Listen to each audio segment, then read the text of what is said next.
না, তুমি যেই কাজটা করতেছো সেটাও মন দিয়ে করে যাও, একদিন তুমিই সফল হবে। হ্যাঁ হ্যাঁ, তুমিই সফল হবে।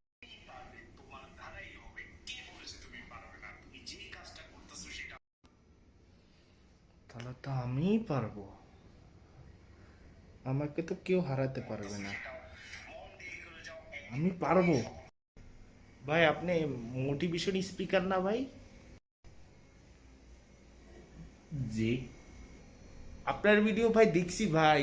আমি আমি তো কাজ ছাইড়েই দিতাম ভাই, কিন্তু আপনার মানে মোটিভেশন শুন না, আমার তো এখন মানে আমি তো আমার কাজের প্রতি সিরিয়াস হয়ে গেছি এখন তো। কি বলবো ভাই, তো ভাই বেশি কথা না ভাই, যা আছে এর লগে ভাই দিয়া দেন ভাই। আপনার মোটিভেশন ভাই, হ্যাটস অফ ভাই। যা আছে ভাই বাই করেন ভাই, আমার কাজের প্রতি আমি সিরিয়াস হয়ে গেছি ভাই, যা আছে বাই করেন। Music